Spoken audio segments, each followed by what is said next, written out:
Hello বন্ধুরা, তো চলে এসেছি তাজ কিচেনে। আর আজকে বানিয়ে দেখাবো পালং শাকের পুরি রেসিপি। আর এখন এই শীতের সময় বাড়িতে কিন্তু সবার বাড়িতে কম বেশি পালং শাকটা থেকেই যায়। আর পালং শাকটা অনেক হেলদি, আর যদি এইভাবে বানায় সেটা অনেকটা টেস্টি হবে। বাচ্চারা অনেক সময় পালং শাক খেতে চায় না, সেই জন্য যদি এইভাবে পুরি রেসিপিটা করে খাওয়ায় তাহলে কিন্তু বাচ্চারা খুব সহজে পছন্দ করে এই পালং শাকের রেসিপিটা কিন্তু খেয়ে নেবে। আর যদি একরকমভাবে বাচ্চাদের সামনে পরিবেশন করা যায় তাহলে বাচ্চারা কিন্তু না বলার কোনো জায়গায় রাখবে না। তাহলে স্কিপ না করে পুরোটা দেখার অনুরোধ রইল। আর যারা আমার চ্যানেলের নতুন বন্ধু তাদের কাছে অনুরোধ রইল, প্লিজ চ্যানেলটিকে সাবস্ক্রাইব করে পাশে থাকা বেল আইকনটি প্রেস করে রাখবেন, যাতে করে আমার নিত্য নতুন রেসিপিগুলো সবার আগে আপনাদের কাছে পৌঁছে যায়। তো এখানে আমি এক আটি পালং শাক নিয়েছিলাম। এই পালং শাকটাকে খুব ভালো করে ধুয়ে নিয়েছিলাম। ধুয়ে নিয়ে ছোট ছোট টুকরো করে কেটে নিয়েছি। এটা অপশনাল, টুকরো করে কেটে নিতে পারেন বা শুধু পাতাগুলো নিতে পারেন। এখানে আমি মোটা ডান্ডিগুলো কিন্তু বাদ দিয়ে রেখেছি। বাদ দিয়ে শুধু পাতাগুলোই নিয়েছি, নিয়ে ছোটো টুকরো করে খুব ভালো করে পরিষ্কার করে ধুয়ে রেখেছি। আর এখানে কড়াইয়ের মধ্যে 1.5 গ্লাস মতো জল দিয়েছি। জলটাকে কিন্তু একদম ফুটিয়ে নিয়েছি। টকবক করে যখন ফুটছিল তখন ফ্লেমটাকে আমি অফ করে রেখেছি। রেখে এর মধ্যে পালং শাকটা দিয়ে দিয়েছি। দিয়ে যেহেতু জলটা অল্প পরিমাণে দিয়েছি সেজন্য পালং শাকটা একটু চেপে চেপে জলের মধ্যে দিয়ে দিচ্ছি, যাতে করে পালং শাকটা একটু নরম হয়ে যায়। দিয়ে এখন গ্যাসের ফ্লেমটাকে কিন্তু আমি একদম হাই ফ্লেমে করে দিয়েছি, দিয়ে ফুটতে দিচ্ছি। ঠিক একবার ফুটে উঠবে, ঠিক এই পর্যায়ে সামান্য একটু লবণ দিয়ে আমি নাবিয়ে নেব। গ্যাসের ফ্লেমটাকে একদম অফ করে দেব। তো দেখুন একবার ফুটে ওঠা মাত্রই কিন্তু আমি অফ করে দেবো। আর সাইড দিয়ে দেখে বুঝতে পারছেন ফুটছে কিন্তু। তো অফ করে দেওয়ার পরে এটাকে সঙ্গে সঙ্গে আমি আলাদা একটা পাত্রের মধ্যে ঠান্ডা জল রেখেছি। একবার ফোটা মাত্রই গ্যাসের ফ্লেমটা অফ করে ঠান্ডা জলের মধ্যে দিয়ে দিচ্ছি পালং শাকটা, যাতে করে পালং শাকের যে কালারটা সেটা একদমই চেঞ্জ না হয়। যদি বেশি পরিমাণে ফুটে যায় সেই ক্ষেত্রে কিন্তু কালারটা চেঞ্জ হয়ে যাবে, দেখতে অত ভালো লাগবে না। আর ঠান্ডা জলের মধ্যে দিলে কুকিং যে প্রসেসটা আছে সেটা কিন্তু একদমই বন্ধ হয়ে যায়, সেই জন্য কালারটা একদম ঠিকঠাক থাকবে। তো এটা থেকে আমি জলটা ঝরিয়ে নিচ্ছি। খুব বেশি জলের মধ্যে দেব না, তাহলে পিউরিটা কিন্তু একদম পাতলা হয়ে যাবে।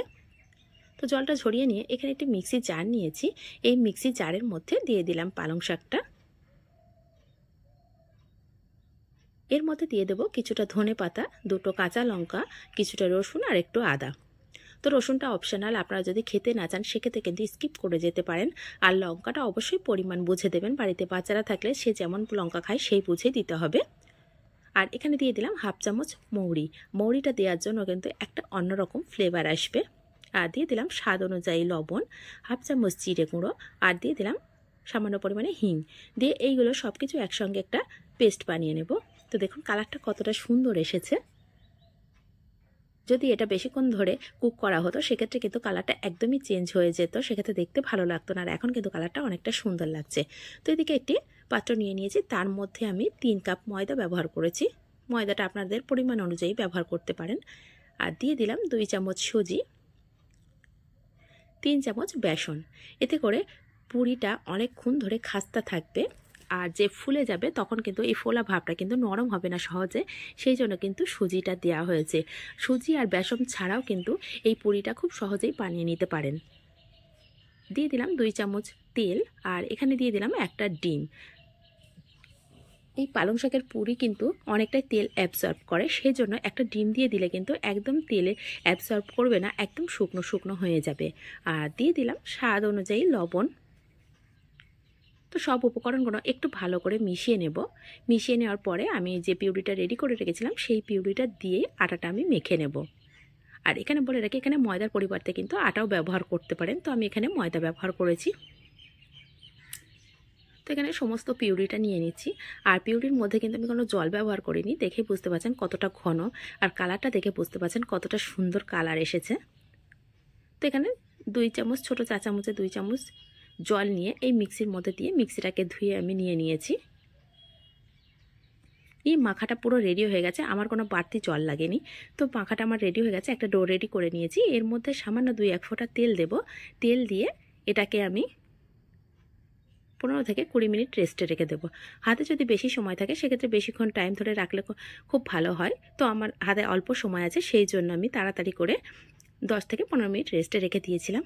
আর দেখুন রেস্টে রাখার পরে ময়দাটা কিন্তু আগের থেকে অনেকটা নরম হয়ে গেছে।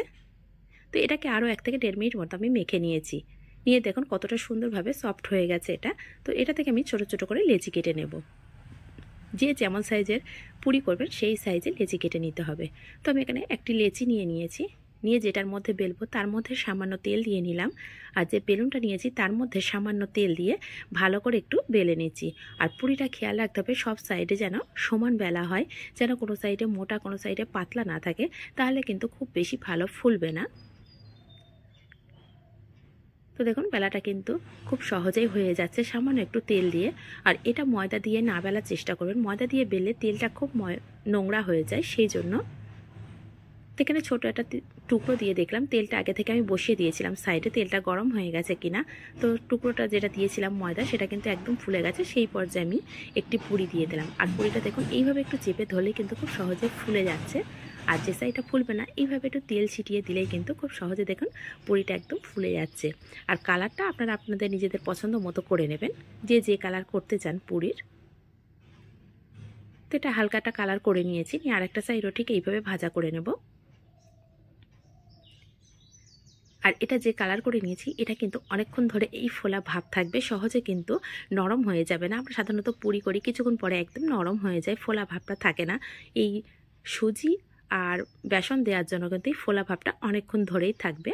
তো ঠিক একইভাবে আরও একটি আমি রেডি করে নিচ্ছি, এইভাবে সবগুলো রেডি করে নেব। আর আমার রেসিপিগুলো কেমন লাগছে অবশ্যই কমেন্ট করতে ভুলবেন না। যদি ভালো লাগে লাইক শেয়ার কমেন্ট অবশ্যই করবেন। আর নিত্য নতুন রেসিপি পেতে প্লিজ চ্যানেলটিকে সাবস্ক্রাইব করে রাখবেন। তো দেখুন এইভাবে সবগুলোই কিন্তু আমি রেডি করে নিচ্ছি। আর কতটা সহজে ফুলে যাচ্ছে সেটাই কিন্তু দেখে বুঝতে পারছেন। আর যদি মনে করেন হালকাভাবে ভাজবেন সেক্ষেত্রে কালারটা কিন্তু খুব সুন্দর থাকবে। ঠিক এইভাবেই এই পুরিটা আমি একটু বড় করে নিয়েছি, আগেরগুলো কিন্তু একটু ছোট করে বেলেছিলাম। তো যে যেমন পছন্দ সেইভাবেই করে নিতে পারেন।